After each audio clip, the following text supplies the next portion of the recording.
नमस्कार। इमाम दुर्किम के आत्महत्या की अवधारणा में आज आत्महत्या के प्रकार में अहमवादी आत्महत्या, परार्थवादी आत्महत्या, आदर्शहीन आत्महत्या और घातक आत्महत्या, चार प्रकार बताए हैं इमाम दुर्किम ने।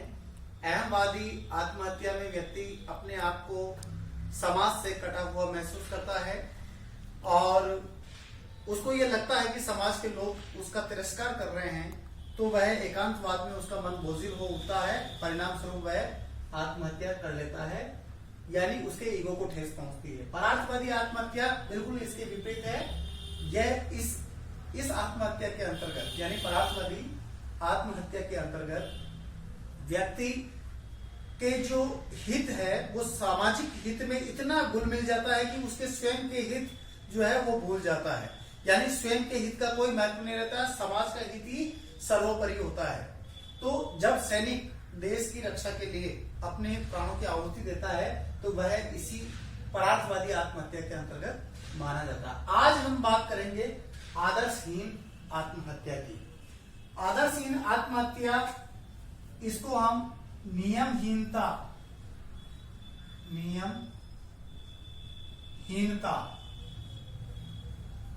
अथवा आकस्मिक परिवर्तन,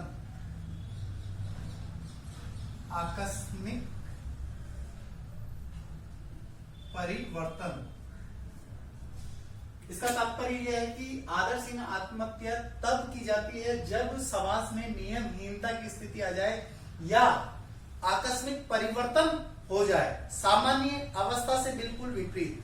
इसके अंतर्गत अगर हम कहें कि ऐसी स्थिति में व्यक्ति या तो बहुत ज्यादा निराशा की स्थिति में होता है या फिर बहुत ही ज्यादा प्रसन्नता की स्थिति में होता है। निराशा, अत्यधिक निराशा और अत्यधिक प्रसन्नता, ये दोनों शब्द एक सामान्य स्थिति से अलग है। ऐसी स्थिति में व्यक्ति का जो मानसिक संतुलन है वो बिगड़ जाता है। परिणाम स्वरूप वह, क्योंकि उसने इस प्रकार का अनुकूलन नहीं किया है और अनुकूलन नहीं कर पाने के कारण वह आत्महत्या कर लेता है नियमहीनता के कारण।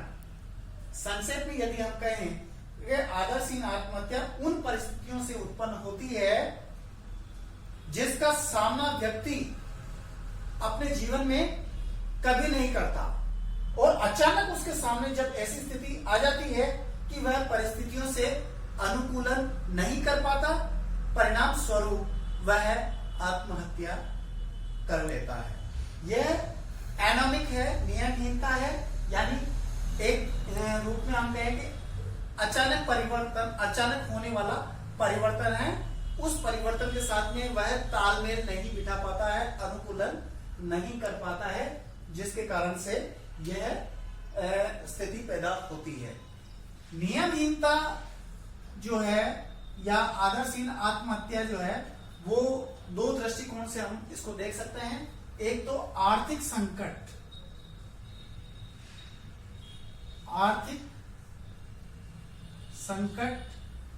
और आदर्शहीन आत्महत्या, वह आदर्शहीन आत्महत्या।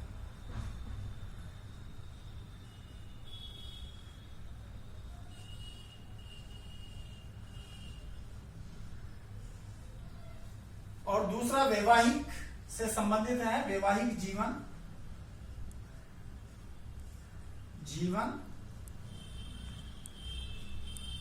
और आदर्शहीन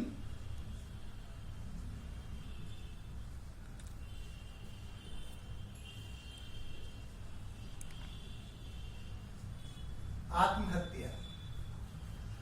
अब यहां आर्थिक संकट व आदर्शहीन आत्महत्या का तात्पर्य यह है कि इसमें एक तो निर्धनता शब्द आता है, एक तो निर्धनता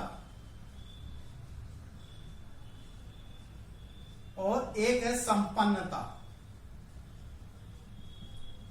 जब निर्धनता की बात, अत्यधिक निर्धनता होती है तब यह आर्थिक संकट की स्थिति है, निर्धनता वाली।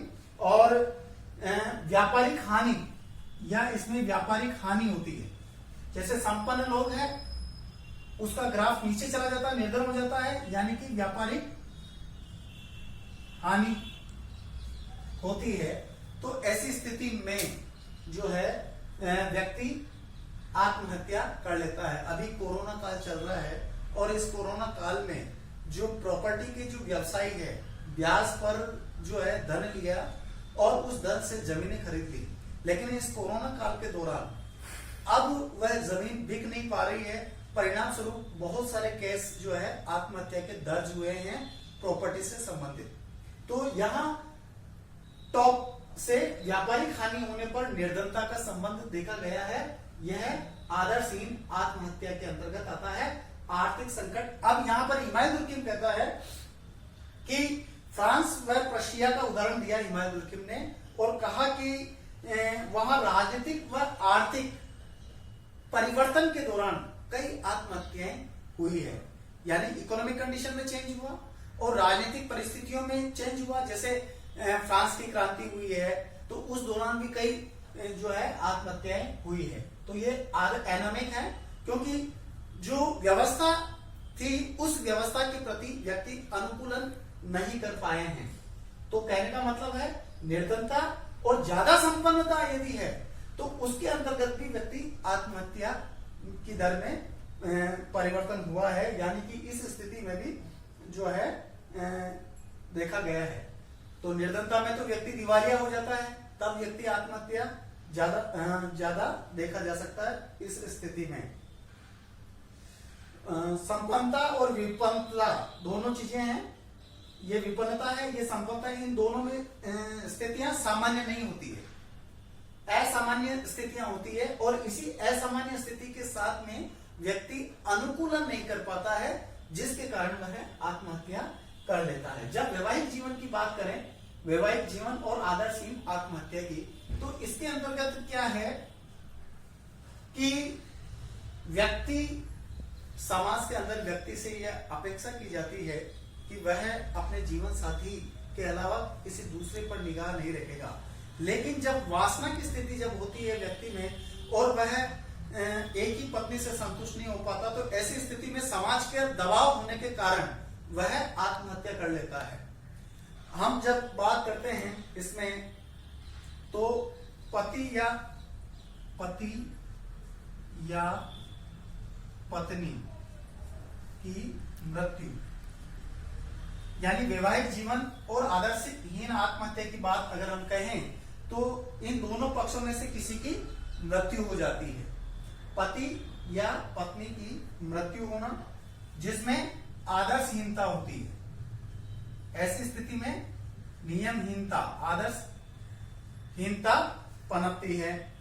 विधवा या विधुर जो है, इन दोनों स्थितियों में विधवा या विधुर, इन दोनों स्थितियों में जो है अनुकूलन नहीं कर पाते हैं। यानी इस परिस्थिति के साथ में वह अनुकूलन नहीं कर पाने के कारण आत्महत्या कर लेते हैं। यही बात पृथक्करण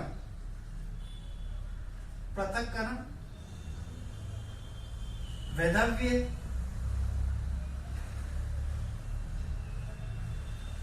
और तलाक के संदर्भ में देखा जा सकता है। पृथक्करण ये तलाक का ही है। तलाक का मतलब क्या होता है कि वैवाहिक संबंध या वैवाहिक नियंत्रण का टूटना, शिथिल होना। जब वैवाहिक नियंत्रण टूट जाता, नहीं रहता है, तब स्थिति होती है तलाक की। और इस तलाक के कारण होता है पृथक्करण, और पृथक्करण होने के कारण व्यक्ति ये देखता है कि वह अलग हो रहा है। इस स्थिति को नियमहीनता मानते हुए वह अपने जीवन लीला को समाप्त कर देता है।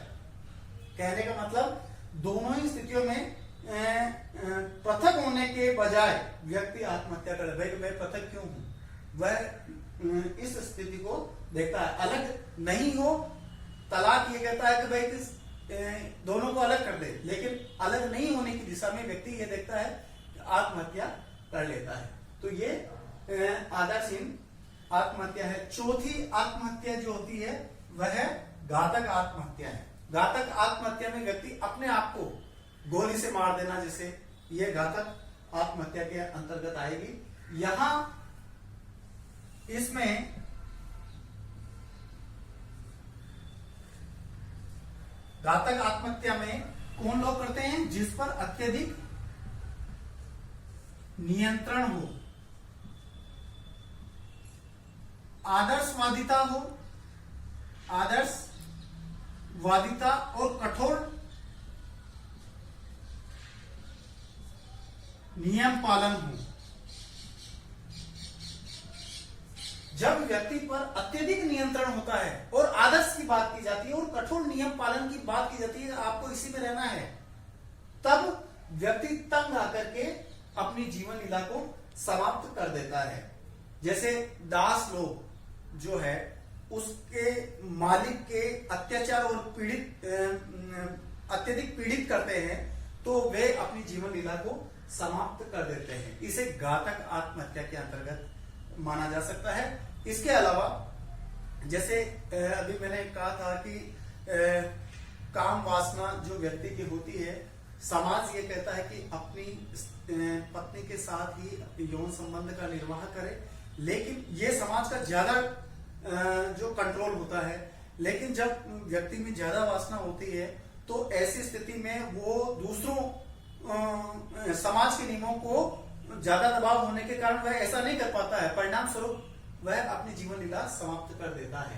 तो कहने का मतलब यही है, अत्यधिक नियंत्रण, कंट्रोल व्यक्ति पर होता है, आदर्शवादिता और कठोर नियम पालन जो है इसके अंदर होता है, और इसी कारण से ज्यादा कठोर नियम का जो पालन पर ज्यादा जोर देता है समाज, इस के कारण व्यक्ति अपनी जीवन लीला को समाप्त कर देता है। इसको घातक आत्महत्या कहा जाता है।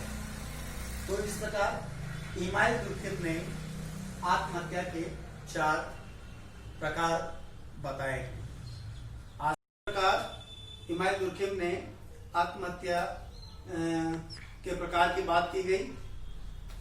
वास्तव में देखा जाए तो इमाइल दुर्खिम के आत्महत्या का जो सिद्धांत है वो एक वैज्ञानिक सिद्धांत है।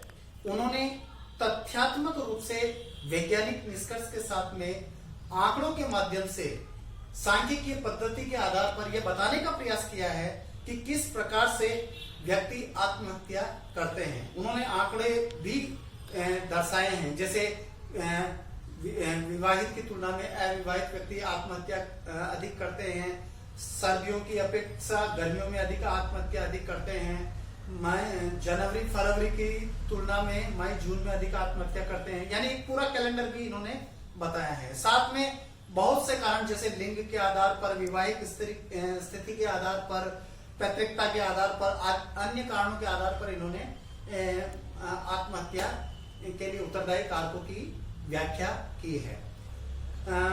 इसके साथ में देखिए, कुछ विद्वानों ने इमाइल दुर्खिम के आत्महत्या के सिद्धांत की आलोचना भी की है।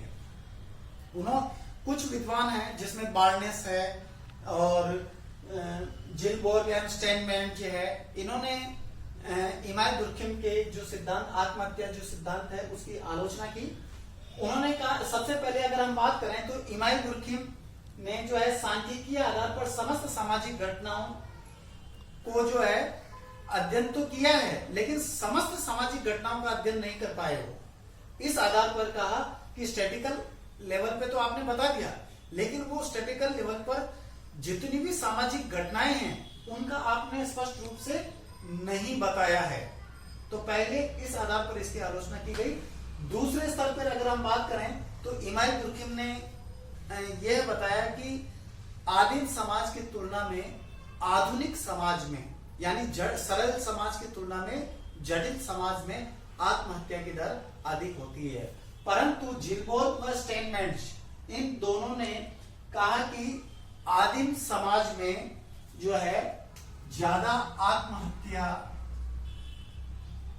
पाई गई बजाय आधुनिक समाज के।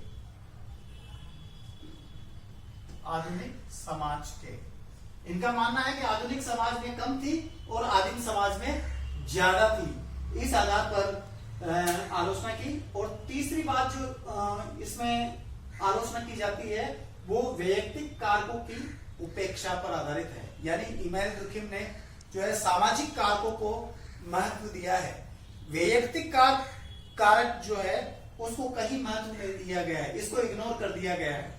और चौथी बात अगर हम कहें इसके बारे में, तो जैविकीय व मनोवैज्ञानिक कारणों की भी इमानुएल दुर्खिम ने उपेक्षा की है, जबकि ये भी आत्महत्या के लिए जो है सहयोगी कारक के रूप में होते हैं। तो इस प्रकार इमानुएल दुर्खिम के सिद्धांत की आलोचना की गई, लेकिन फिर भी हम यही कहेंगे कि आलोचना जो है वो नगण्य है, और इमानुएल दुर्खिम की जो सिद्धांत है, अवधारणा है, कंसेप्ट है, उसको सिद्धांत रूप में परिणित किया एक वैज्ञानिक दृष्टिकोण से, जो कि समाजशास्त्र को एक अमूल्य धरोहर है। और जिस प्रकार से प्राकृतिक वैज्ञानिक प्राकृतिक घटनाओं का अध्ययन करते हैं, ठीक उसी प्रकार इमानुएल दुर्खिम ने सामाजिक घटनाओं को जो है आत्महत्या के लिए उत्तरदायी मानते हुए समाज को उत्तरदायी माना है। आज तक बस इतना ही। बहुत बहुत धन्यवाद।